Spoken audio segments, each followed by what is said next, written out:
Beginners to the gym have such an advantage over people like me who has been going to the gym for years. You're not going to see such a great difference in your body as you will in the beginning phases of working out in comparison to years later. And this is why I want to share with you guys 10 tips to help you on your fitness journey, because I don't want you to waste your time. I don't want you to waste your money. I want you to get results. So what is up, you guys? Welcome back, or welcome to my channel. My name is Tashana. I'm an online certified trainer, content creator, and a gym girl, okay? And I want to share with you guys 10 tips to help you get started on your fitness journey. The first thing I want to share with you guys is picking a gym that is close proximity to you. You do not want to select a gym that's far away. I would say even 30 minutes away is far away. Anything that's 20 minutes and less to your home or your workspace is ideal, because you do not want to set yourself up to not being consistent with the gym. Once you get into the mode of like, ugh, I don't want to work out, and in the beginning it's gonna be hard, you're literally gonna be dragging yourself a lot of the times. When the gym is right there next to you,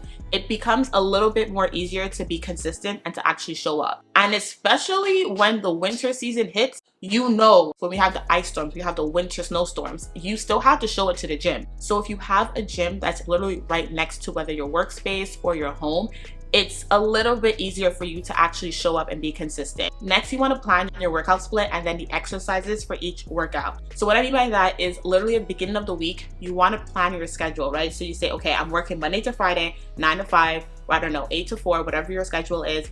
And then you also schedule in your workouts, because you want to make this a routine. You have to put it in your schedule and actually organize your time around working out, because that's a way that you're going to stay consistent with it. So if you want to work out before work, plug that in and give yourself enough time to get to the gym, do your stretches, okay? Work out, stretch again, go home, change, and then get to work. If you're not a morning girl, if you're not someone who can wake up at 5 a.m. in the morning, which is completely okay, because I'm not like that either, you will have to suck it up, unfortunately, and go to the gym after work. It's either one or the other. So on top of planning your workout days, you want to plan your actual exercises for each day, so you know what you're doing and you're not going in there blindsided, confused, and trying to figure it out, because that's the last thing you want to do, is try to figure out your workouts as a beginner at the gym. So what I recommend you guys to focus on are the foundational movements. So that's hinging, squatting, lunges, press, whether it's shoulder press, chest press, bicep curls, lat pull downs, things like that. You want to really prioritize and get down pat before you start doing more intricate and advanced variations of this. So for example, lunge, you want to make sure that you're able to do a proper lunge and feel it in the muscles you want to feel it in. So your hamstring, your quads, your glutes, not your back. Now, once you got the lunges down pat, you can do different variations like dynamic, where you're stepping back and then step in front. You can do walking lunges. You can go even further and do Bulgarian split squats. If you're someone who's kind of confused and you're not too sure of what exercises you should do, how you should plan your program, I do have a whole video solely based on your glutes though. If you're trying to grow your glutes, it's a good video for you. I'll leave that link down below for you guys. I also do create programs for my clients that I work one-on-one with. So if you're interested in that, you want someone to help show you proper form, technique, give you a plan, know what to do when you go to the gym, so you don't gotta worry about that. You just gotta show up and do it. I can help you as well. I'll leave the link for my online one-on-one coaching that you guys can sign up to. This is also another tip that I want to share with you guys, is getting a coach, online trainer, or some type of like program that you're following for your workouts, because this is the moment and the time for you to learn the proper form and technique, because you don't want to learn poor form, poor technique, lifting heavy weights, and then you hurt yourself. You're literally just building yourself up to get hurt. So the next thing you guys want to do is your protein intake. Now, regardless of what your goals are, if you want to lose weight, if you want to gain muscle, if you want to gain weight, you need to have a significant amount of protein every single day, okay? I know there's a lot of information about how much protein to take. There's like 1 gram protein per body weight. I recommend you guys doing 0.8 times your body weight, and that will give you the amount of grams you should have of protein every single day. Now, you're probably on your phone like, 150 grams of protein. Girl, I barely even get like 80 grams of protein in a day. It's a lot. It's definitely a lot, especially if you're not someone who's focusing on protein or who has focused on getting enough protein every day. So what I would recommend is look at what you usually have on a day-to-day, look at what you need to get, and then kind of just start off with what you do on a day-to-day and get that with 10 grams higher. So if you consistently get maybe 80 grams a day, start off with, okay, I'm gonna try to get 90 grams of protein a day. And you have to be intentional about it for you actually to get 90 grams a day. That means you're not skipping a meal. So you need to have breakfast, lunch, and dinner. Each meal needs to have at least 25 grams of protein, I would recommend. And then on top of that, you guys want to be having a protein shake, okay? When it comes to protein shake, there is vegan or whey protein. I will recommend vegan just because with whey, I know a lot of people do get a bad reaction, like myself.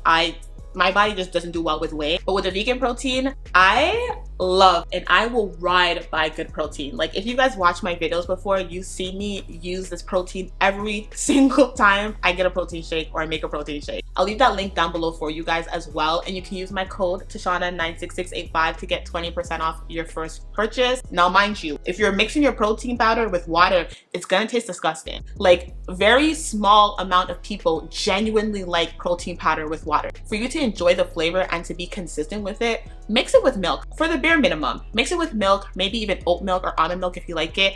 Cow milk even, like I don't really mess with cow milk, but if it makes you drink your protein shakes, do cow milk. Another supplement you guys might want to look into is creatine. Creatine is going to be really good, you guys, to help build muscle, because essentially what you're doing is you're basically like having water being pumped through your muscles. This is why you need to drink a lot of water when you're taking creatine. And it's also one of the most researched supplements that's out there. So I will always recommend protein powder and creatine as like the only supplements you need when you're starting your fitness journey. Everything else like greens, don't even waste your money. Greens are so expensive for nothing. They don't really do much for you. And I will not even lie, I gave into the whole look at my greens cup, my little aesthetics and the little glass straw, you know, all that nonsense. You don't need to do that. Just make sure you're prioritizing having more vegetables and having more, fruits on a day-to-day basis rather than having greens. Like you can even make your own greens juice.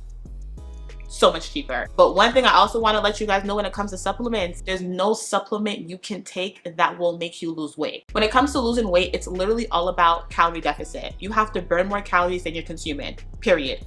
No supplement can make you do that, okay? One thing you guys have to keep in mind when it comes to your fitness journey is that you guys cannot spot reduce. Unfortunately, you can't be like, well, I want to lose weight in my stomach, in my back, so I'm gonna do lat pull downs, I'm gonna do seated rows, I'm gonna do bent over rows, I'm gonna do some crunches, no, it doesn't work that way, okay? When you are being consistent with your workouts and consistent with your eating and you're in a calorie deficit, you're gonna lose weight. You cannot tell your body where to lose the weight. I wish that was the case, because let me tell you, we always have a snatch waist and slim arms and a nice toned back, but that's not the case. You just have to be consistent and you're gonna lose the weight that you want to lose over time. But if you're someone who wants to gain weight, you want to gain more muscle, you can actually like spot build muscle, if that makes sense. So if you want to build your glutes, if you want to build your back, if you want to build your arms, the benefit of that is you actually can do exercises to help build those muscles and get it bigger.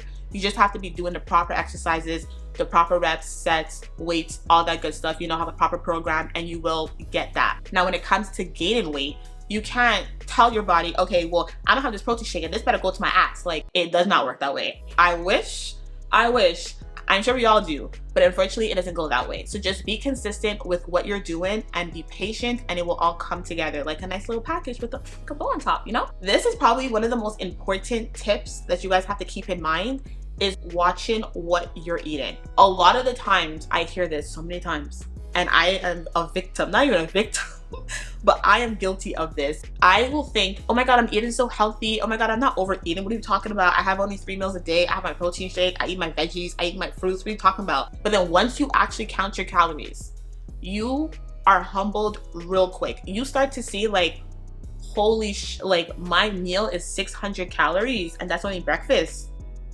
Okay, my coffee at Starbucks is 50 grams of sugar, 400 calories. You know that pumpkin spice latte we all love? It's a 400 calorie coffee, 45 grams of sugar. It's sugar in a cup. So you guys have to really be mindful of what you're consuming, and I will highly recommend you guys to start counting your calories. You can do this with apps like MyFitnessPal, which I love because literally you can like scan the barcode of things and it literally has nutritional facts, and you can put it all together for your breakfast, your lunch, your dinner, your snacks, all of that. You can create recipes so you don't have to keep, like MyFitnessPal is such a great tracker for tracking what you eat.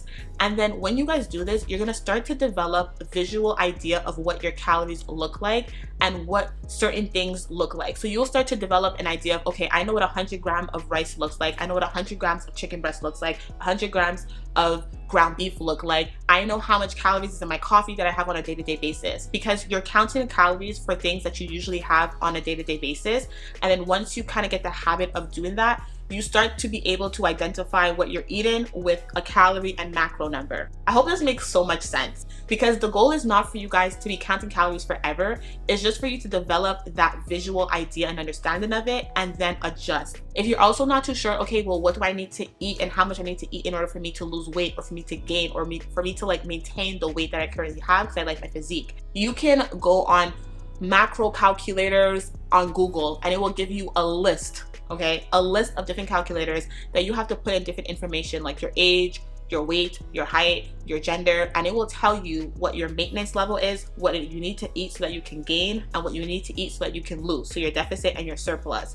And you guys will take that as a starting point, okay? And then you may have to make some adjustments as you go along, like the number might be too high or might be too low. Just kind of gauge it based off of the differences that you're seeing in your body. The scale, don't use it. I highly recommend you guys to use progress photos and your girth measurements. So what that is basically using like a tape measurement, a tape measurer, God, and you're just gonna measure your arms, your waist, your midsection, your legs, and this is what you guys are gonna use to kind of identify your progress as you go throughout your fitness journey. Like sometimes you want to scale and you're like, oh my God, I lost 10 pounds, but you're like, where? Or I don't see it. But if you actually have taken your measurements in the beginning, you can be like, wow, my arms got smaller, like they're down by 2 inches. Wow, my midsection is down by 3 inches. Like it's just, it brings you so much more joy seeing the inches go away and you know where they're going away from, you know? And then our 10th tip, which is probably the most like obvious tip, but it is what it is. I feel like I just have to end off with this. You just have to be consistent and patient. Like everything else they tell you in life when it comes to like growing your YouTube channel, let me tell you, I can relate to that. When it comes to getting a job or whatever, they always say like, be patient, be consistent, it will come. The beauty of your fitness journey is literally if you be patient and consistent with your workouts, with what you're eating,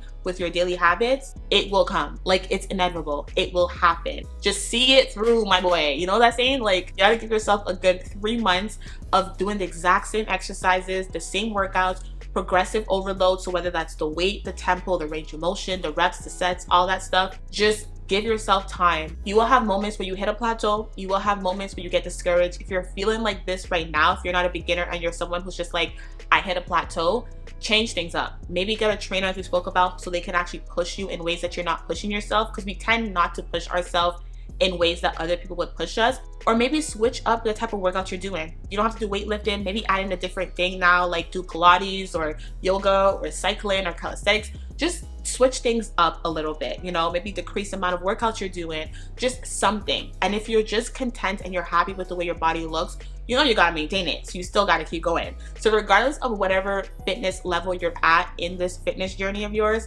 you have to be consistent and be patient and just embrace yourself. If you're not comfortable with the body you currently have, just love on it still, embrace it still while you work on it. Oh, that's a nice little thing. I'm gonna put a t-shirt on that, like love on it, embrace on it while you work on it. That was nice. Anyways, guys, I hope you guys enjoyed this video on my tips to help beginners and just anybody, honestly, with their fitness journey. If you guys enjoyed this video, don't forget to hit that subscribe button. We're trying to get 5K subscribers before the end of this year. I'm so happy and thankful for everyone who still watches me, because I'm just like, oh, I don't have enough subscribers. Now when I think about it, I'm like, girl, you have like 4,600 people who subscribe to your channel. Even though they all don't watch it, they're still subscribed. And I'm like, wow, that's pretty cool. So anyways, I appreciate you guys' support, honestly. And I hope you guys enjoyed this video, and I'll see you next time. Bye.